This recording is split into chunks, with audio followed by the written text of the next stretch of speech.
Só este ano, o Supremo Tribunal Federal já recebeu pedidos de extradição feitos por 21 países. A maioria da Argentina, Portugal, Uruguai e Alemanha.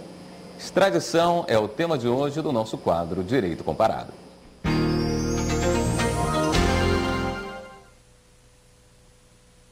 A extradição é o processo oficial pelo qual um país pede a outro a entrega de uma pessoa condenada ou suspeita de ter cometido um crime. Em setembro do ano passado, por exemplo, o governo da Suíça solicitou ao Brasil a extradição de Salvatore Quarta.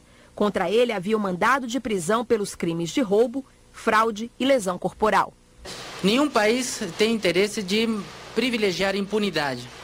Então, quando uma pessoa comete um crime dentro do território, para impedir que ela, pelo simples fato de ter transpassado uma fronteira, fique sem ser julgada e sem eventualmente cumprir a sua punição, surgiu essa ideia de extradição. Quando não há um tratado entre os dois países, a extradição pode ocorrer por meio de uma promessa de reciprocidade. Foi o que ocorreu na década de 60. O britânico Ronald Biggs participou do assalto a um trem a 64 quilômetros de Londres. O caso ficou conhecido como roubo do século. Após o crime, Ronald veio para o Brasil. Na época, a Inglaterra solicitou a extradição. Mas como não deu a garantia de que haveria reciprocidade caso o governo brasileiro fizesse um pedido semelhante, o Brasil não autorizou. Como os dois países não tinham um tratado, Ronald ficou no Brasil durante 38 anos. Só em 2001, entregou-se às autoridades britânicas. No Brasil, o pedido de extradição precisa atender 9 requisitos para ser aceito. Entre eles, o fato deve ser considerado crime nos dois países. Em nenhum deles pode prescrever. A extradição não vale para crimes políticos. Deve haver um mandado de prisão contra o extraditando ou uma sentença condenatória.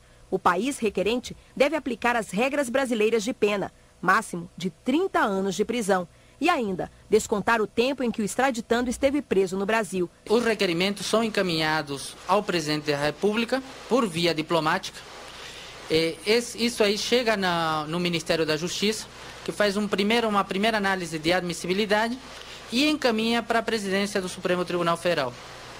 O Supremo Tribunal Federal é o órgão competente para julgar os casos de extradição pela Constituição Federal. No ano passado, o STF autorizou a extradição do colombiano Juan Carlos Abadia. Atualmente, tramita no Supremo o pedido para que o italiano Cesare Battisti volte para o país de origem. Além dele, 68 extraditandos aguardam uma decisão da Suprema Corte.